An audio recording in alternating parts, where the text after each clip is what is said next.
Salut, on est Witcherious et on est sur BGP Music Live. Déjà, comment est-ce que vous allez? Est-ce que vous êtes mort et à quel stade de cuisson vous êtes? Bah écoute, ça va super bien. Je crois qu'on est vivant, mais moi je crois que je suis vivant après la mort. Je crois que pendant le set, j'ai failli m'évanouir 40 fois et là je suis un petit peu ailleurs encore. Toi? Ouais, bah ça va. Il a fait très chaud dans la cage de la Purple House, mais on s'en est sorti et c'était vraiment très chouette. Toi derrière la batterie, t'as failli crever, non? J'ai l'impression d'être dans un état un peu de brouillard là actuellement. Je redescends un peu, mais ouais, c'est... Le set qui a été créé au niveau de l'ancien cut. Et alors c'est assez stylé quand on rentre dedans, c'est une cage centrale et tout tourne autour. Par contre en termes de chaleur et de ventilation, des progrès restent à faire je pense. C'était vraiment très chaud, on a même pas tenu tout le set avec l'équipe de BGP. Vraiment. Et pourtant le set était bien. Merci. On a vu, c'était vraiment chouette et félicitations d'avoir tenu 45 minutes dedans. Ouais, 45 minutes. Ah, merci beaucoup. Vous pouvez pas sortir. Vous pouvez pas sortir. On La cage était fermée. Dans la cage.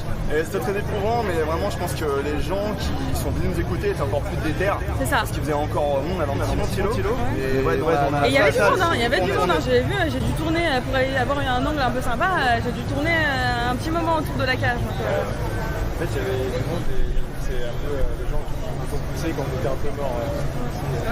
Ouais, c'est un vrai chant. Motivation en plus. alors vous avez qu'un seul album à votre actif pour l'instant. Ouais. Et vous avez déjà joué au Hellfest, c'est un peu la classe quand même. Incroyable. Alors qu'est-ce que ça vous fait ça? Et d'avoir inauguré cette scène un peu spéciale. Ça fait vraiment plaisir, ça fait une espèce de reconnaissance du travail qu'on a entamé essentiellement depuis 2 ans, à savoir qu'on existe depuis quasiment 6 ans, mais qu'on a sorti notre premier album que début 2024. Je dis 2 ans parce qu'en fait là ça fait 2 ans qu'on tourne beaucoup, ça fait vraiment beaucoup de concerts, on a dû en faire 70 sur 2 ans. Et il y a vraiment des choses géniales qui nous sont arrivées, notamment avec quelques festivals ces temps-ci, des Desert Fest, des choses comme ça. Et le Hellfest, ça a failli pas se faire parce qu'au début c'était juste un contact et c'était pas forcément possible cette année. Et quand Yann m'a réécrit pour jouer et inaugurer avec les autres groupes la Purple House, c'était vraiment très gratifiant et on était super chaud et ouais, ça fait vraiment plaisir. C'est très motivant pour la suite. J'adore la cover, elle est incroyable. C'est qui l'artiste qui l'a fait? C'est Vadé Rétro, c'est des illustrations 2, c'est des illustrateurs qui sont vers Tours. Et ils ont beaucoup bossé, ils ont fait des posters pour le Hellfest pour plein de groupes, Church of Misery, etc. Et ils ont fait aussi pas mal de pochettes, ils font pas mal de linogravures, de choses comme ça. Et ouais, ils avaient un style vraiment qui touche un peu au gothique médiéval qui nous intéressait quand on avait les premières idées de texte pour l'album et quand on leur a parlé du projet. Parce que cette pochette à la base c'est une commande, on n'avait même pas la moitié des morceaux, on leur a dit on veut ça, on va parler d'une métaphore de la société dans nos textes, genre une cité médiévale chaotique avec de la folie. Et ils ont créé cette image et ça nous a grave inspiré pour la suite. Donc Witcherious, si j'ai bien compris, c'est le mélange de Witch et Glorious, c'est ça? Exactement. Là, si j'ai bien fait mes recherches correctement. Merci. Et pourquoi cette image de la sorcière? La sorcière, c'est une image qui est quand même assez reprise, surtout dans les mouvements féministes actuels, comme un peu la femme forte, la femme savante, qui a été persécutée. Est-ce que c'était dans cette optique-là ou c'est vraiment un côté juste purement mystique c'est dans quelle optique que vous avez repris cette image de la sorcière? Alors, il y a un peu de tout. En fait, dans les textes, on parle pas mal du chaos qu'il y a dans le monde et du bazar qui est foutu par les puissants. Et on parle pas mal aussi de vengeance. Genre l'homme, l'être humain apporte des choses chaotiques et donc d'autres êtres humains se rebellent et renversent le truc. C'est un peu le genre, l'espèce humaine qui est le serpent qui se mord la queue. Et on parle aussi pas mal de vengeance. On aime bien les films d'horreur et là, moi, vu que j'écris beaucoup les textes, je vais parler de moi. En tout cas, j'aime beaucoup les moments où ça se venge. J'aime beaucoup quand il y a des minorités qui subissent des injustices et qui là reviennent et se vengent contre les puissants. Pardon ? Un peu comme Candyman? Ouais, un peu ça, ouais. Et du coup, quand on cherchait un thème, en fait, c'est venu assez naturellement entre le côté mystique occulte qu'on essayait d'installer, inspiré par pas mal de groupes qu'on aime beaucoup, où il y a un peu cette ambiance sorcière. C'est venu assez naturellement d'avoir cette figure qui synthétisait un peu tous les messages de combat et qui allait se battre pour se battre pour renverser, pas du tout. On fait que lui demander de rembourser, et en fait elle va renverser les puissants. Et ouais, la symbolique est belle et en plus il est vrai qu'en plus de l'occultisme et de la figure vengeuse, le fait qu'il y ait un peu le côté féministe, même si c'est pas non plus 100% le message de notre groupe, on n'est pas que ça, on n'est pas centré là-dessus, mais c'est un message qu'on aime, le message féministe. Et avoir même s'il peut y avoir des sorcières, sorciers mâles, hommes, avoir une femme, c'était un symbole de plus qu'on essaie d'avoir un message qui est de notre époque, avec des messages de notre époque, et qui est une énième figure qui doit se venger contre ce patriarcat. D'ailleurs, tu parlais de films d'horreur, et j'ai une question à vous poser à ce sujet. Si vous deviez écrire un film d'horreur, comment est-ce qu'il s'appellerait? Allez, pour toi celle-là. Non, c'est trop dur. En vrai, il pourrait s'appeler Witchorious. Parce qu'avec tous les éléments qu'on a distillés au travers de l'album, que ce soit la sorcière ou même d'autres figures, je pense qu'en fait on peut aussi voir notre album comme un genre de film d'horreur qui fait passer plein de messages au travers de beaucoup une imagerie un peu cliché aussi. C'est ça que je voulais dire aussi au niveau de la sorcière, c'est que c'est une image qui est beaucoup reprise dans la scène. Et nous, on aime bien s'amuser un petit peu avec ces images clichés et mettre des messages un peu plus modernes derrière. Donc ça pourrait être ça. Et vous êtes plus sorcière Blanche-Neige ou plus sorcière Vampire Diaries? Alors, j'ai pas la rêve de Vampire Diaries. C'est un peu ce voilà, c'est trop banni. Je ne saurais pas. Donc toi, Lucie, t'es à la basse, au chant et de temps en temps au thérémine, si j'ai bien compris. Il y a un morceau où j'ai le thérémine. Et vous l'avez pas amené, c'est pas vous? J'ai pas vu. Si, on l'avait. En fait, il est sur mon pédalier, donc il n'est pas très visible. Et je l'utilise qu'à un moment. Donc si t'es sorti à ce moment-là, c'est possible. Et pourquoi est-ce que avoir choisi le thérémine? En fait, je trouvais que c'était un instrument assez marrant. La première fois où j'ai découvert cet instrument, c'était d'ailleurs au Hellfest sur la Vallée. On a vu Church of Misery, qui est un groupe japonais, il me semble, avec un chanteur qui était complètement barré, avec le thérémine qui faisait vraiment des bruits super bizarres, et je me suis dit c'est trop drôle. Je me suis renseignée après pour m'en procurer un, et on a intégré ça après à Witchorious, parce que ça nous plaisait bien. Puis il y a d'autres groupes qu'on aime bien comme Buchan, notamment quand je fais Buchan, qui utilise un thérémine sur scène. Ouais, je trouvais ça assez marrant parce que vous avez une imagerie plutôt avec par exemple la cover qui fait assez médiévale, du coup gravure. Sur des sorcières qui est pareil assez ancienne, et le thérémine qui est quand même un instrument assez moderne. Ouais. C'est l'image qu'on essaye aussi d'avoir avec le groupe. On veut rester dans quelque chose de moderne, tout en reprenant nos influences et plein de choses. Vu que le doom c'est un genre qui a tendance à peut-être commencer à prendre de l'âge un petit peu, est-ce que vous pensiez qu'il avait besoin de renouvellement? Justement, c'est une manière de lui en donner? Alors je sais pas, je pense qu'on n'a pas la prétention de dire que le genre a besoin de renouvellement. En tout cas, nous, ce qu'on s'est dit, c'est qu'on voulait avoir la base blues rock boom qu'on adore, et on voulait apporter notre touche. Et nous, en fait, on a grandi avec d'autres musiques aussi, un peu plus modernes, du nu metal, du punk rock, des choses comme ça. Et tu vois, c'était cool pour nous d'écrire des choses qui sont doom, mais qui dans le son ou dans certains riffs, certains passages, là tu mets un peu de Deftones, tu mets un peu de Korn. Je sais pas si vous l'avez senti, mais nous en fait c'est comme ça qu'on a écrit certains morceaux. Et c'est pareil, le thérémine, tu vois, ça va avec le truc d'avoir des anachronismes, on espère heureux.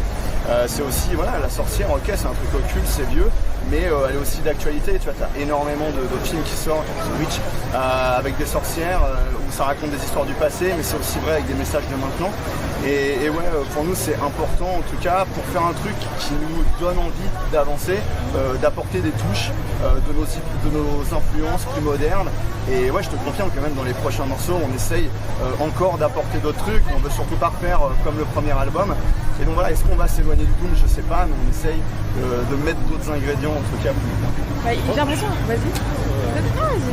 Je pense que ce qui est bien en tout cas nous, surtout quand on fait des morceaux, c'est on a chacun un peu notre patte, nos influences un petit peu entre groupes.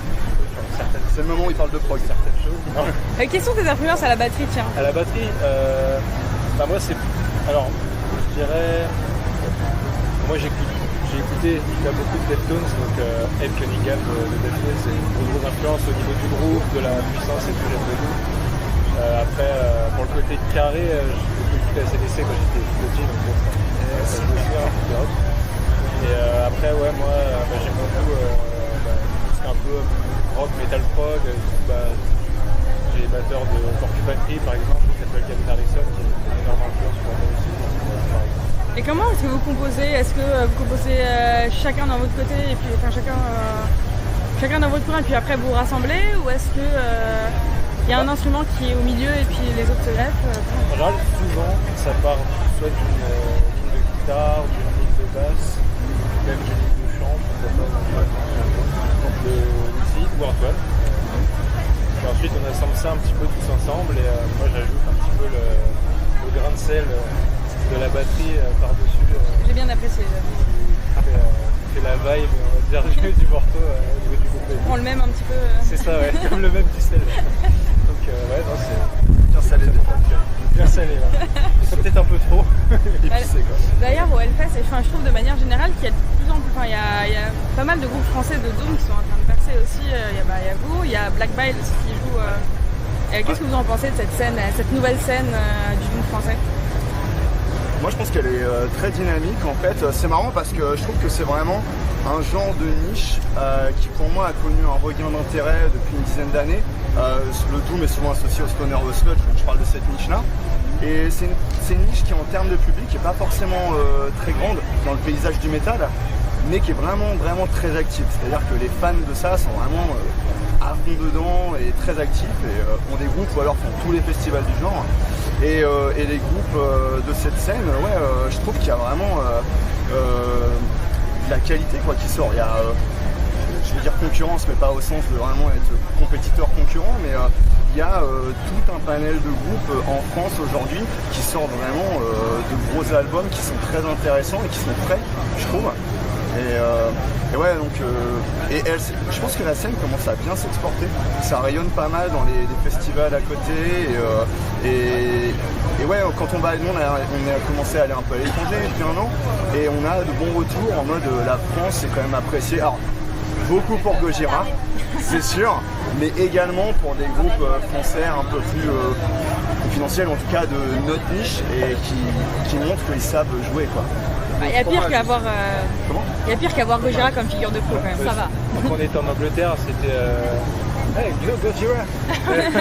Gojira, yes. Il y a eu aussi, c'est pas mal pour des Français. Ouais, ça, on l'a eu aussi. Ça faisait plaisir.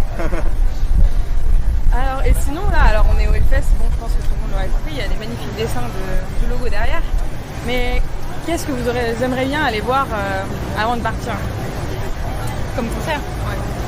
Alors moi je suis très triste d'avoir raté Wormsend qui jouait à la Vallée ce matin, qui a ouvert, parce que je pense que leur show était incroyable et ça fait partie des groupes de la scène qui sont quand même assez impressionnants, qui ont sorti un album de ouf et c'est super incroyable. Après en termes de groupe, là il y a Windhand qui va passer aussi ce week-end dans la vibe Doom qui est très cool. Et je sais pas si ça va être Ouais, clairement Windhand, Witch Club Satan et Messa. Ça évidemment, Messa je vous aime. On peut se voir un jour, voilà, Messa. Ouais. dimanche. Alors moi j'ai fait mon programme, enfin, j'espère que je pourrai te voir. Donc, déjà ce soir j'ai eu comme news, je suis très curieux de voir parce que j'aime beaucoup et je trouve que moi leur place le test personnellement. Grand débat. Ouais. J'ai vraiment hâte de voir. Hot take. Et après demain c'est beaucoup les trucs de prog que j'aime bien, donc il y a les Pouces, Bola, Will, Ocean. La tartine. La tartine, ouais.